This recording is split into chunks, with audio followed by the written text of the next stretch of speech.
Okay, I believe we're back. I'm just getting the calculator set up for random numbers, 1 through 25. And we have our first number, which is 16. We've had that before. We have 9. I don't think we've had that before. So that is a boat. And we have our next number, which is 12, which is toasted. And our final number, which is 21, and that is haphazardly. We have had that before. It was very, very early. That's the one about the flamingo. I'll put that up in the corner. But let's get a new one. 22, terribly. Okay, so we have a boat that has been toasted terribly. This is pretty interesting. Let's see what I can. I'm actually gonna get a light going here. I had the window open, but the sun has since set. That looks better. Okay, so we need to do some brainstorming here. So we have a boat that has been toasted. I don't think there's any way that a boat could toast something else, although I have tried. We cooked a shrimp in effigy uh, on a on a engine when I was younger. It was an interesting experience. I have a comment that says, "Must have come from our toaster. Did it flop onto the counter?" That's a joke because our toaster we have in the dorm is slightly overpowered with its spring. So especially if you only have one piece of bread in the toaster, when you toast it and it's done, it kind of chucks it up into the cabinet and then proceeds to throw it forward onto the counter. Previously, we had it sideways, and it would chuck it into the sink, and that would become a problem if there was water in the sink, because toast and liquid tend to not really go so well. Salt squids, like jelly and peanut butter, tend to do a little bit better with toast, but liquids, it gets a little soggy. So but we have, let's just start with a boat. So we have a normal boat. We can make it kind of a speedboat shape. And so it's hydro and aerodynamic. And we'll give it a canopy because cool boats have shade. That's not a pun, but it can be if you want it to be. Okay, so we have our boat, and we'll have a little console here and a steering wheel. This isn't going to be a medieval boat, so they probably would not write about this boat on a printing press. But, you know, it's possible that we have somebody, some philosopher that was able to predict the changing of uh, scientific advancement. But that aside, all right, so we have our boat, and it's in the water. For some reason, the waves are upside down, but that is irrelevant. And so maybe we have someone on the boat. And so if something is toasted, it's possible that it at once caught fire. I would imagine if this person's boat is toasted, they wouldn't necessarily be very happy. It is a common slang term to say that something is toast, as in it no longer works. But that's not the same as a toasted. So I don't think we can play off that right now. Um, we have our propeller, and we need to put a circle in the middle of it so it doesn't look phallic like the rest of my drawings that I make on this channel. Okay, so here we have a boat. Now we need to start playing into the other terms. Now, this boat is not only toasted, it is toasted terribly. So this meant that they did a bad job at toasting. Now, if you have a good piece of toast, let's look at the opposite here. If you have a good piece of toast, it gets that nice golden, it's crunchy, but it's not rock solid. it still tastes like bread. So we can assume that the same would apply to boats. We want a boat that still tastes like a boat, but it's slightly more crunchy. So um, if we have now, I can speak from experience that if you leave boats out in the sun long enough, they do become crunchy. I live in Florida.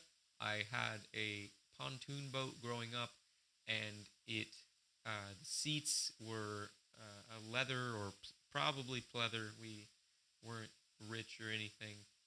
Um, the seats, when left out in the sun with the salt water, became dry rotted, and so they were rather crunchy. I guess that would have been a long term toasting if you consider a constant 90-degree heat with.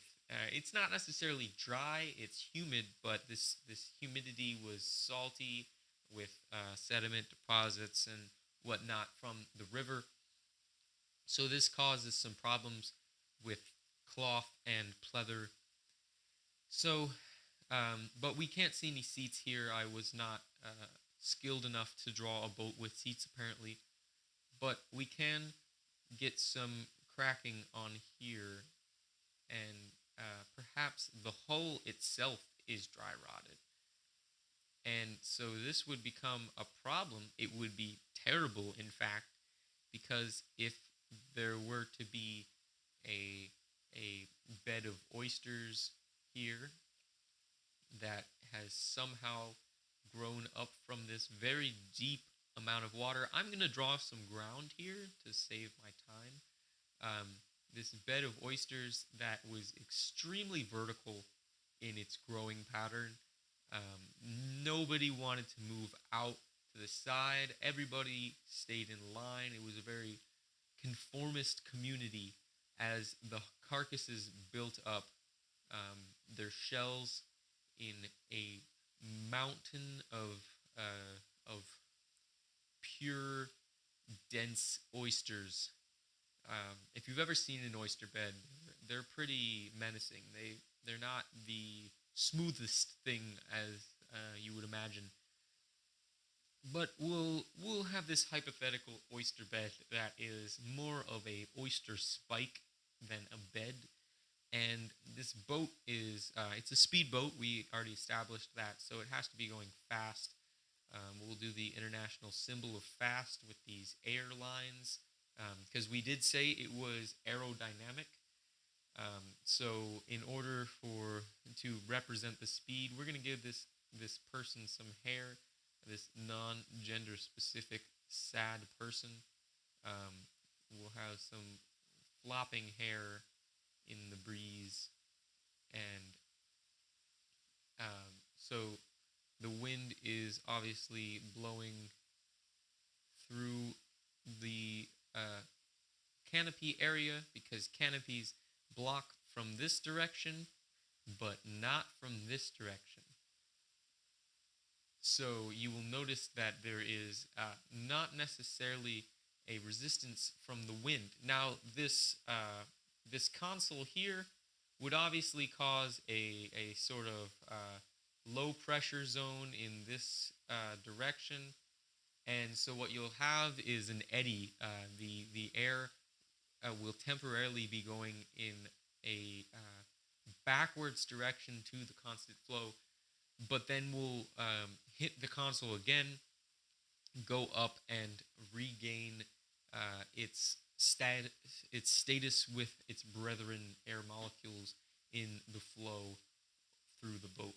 So I think we've solidly established that this boat is moving fast, but we've also mentioned that this boat is toasted. If it were a toasted marshmallow, it would be somewhat browned, so we're going to go with that. And so it's just going to be kind of speckled here.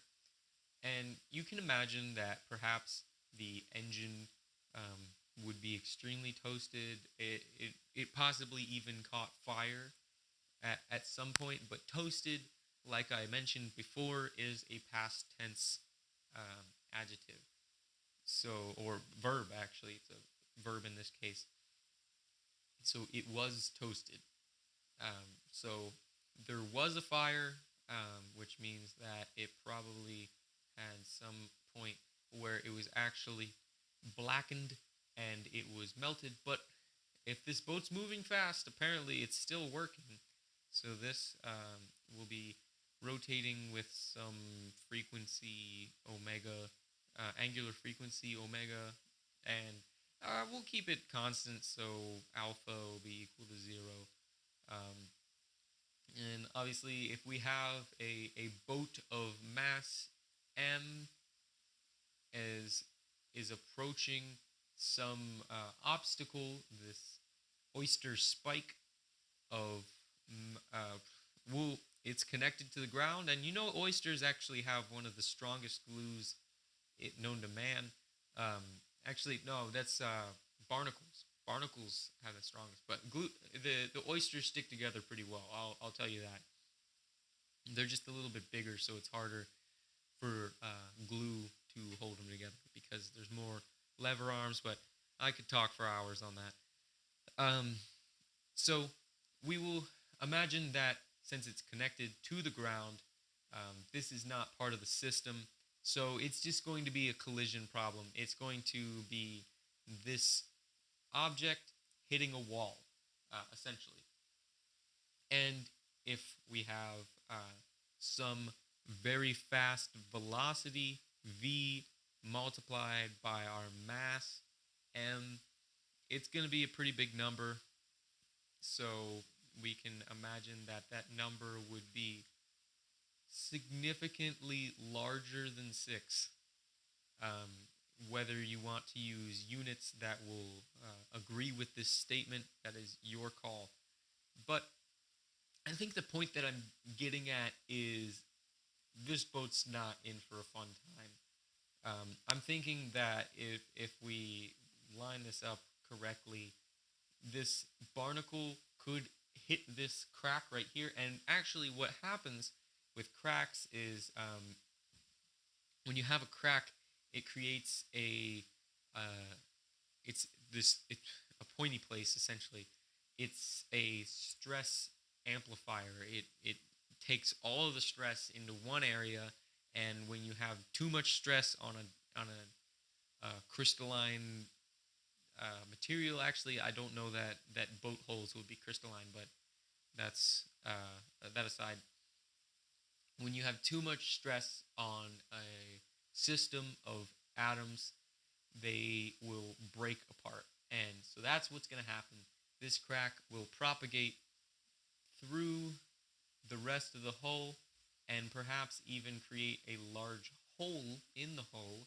That is two different words there. But boats, when they have holes in them, boats and holes, they tend to take an inflow of water at some rate, W, I don't know. And so it will begin to fill up. This boat will become heavier, become less hydrodynamic, and eventually it won't be going anywhere except down. So this boat will go down until it hits the ground. Obviously, this will be another collision, but it will probably be slower. Boats tend to be relatively floaty in a scientific term.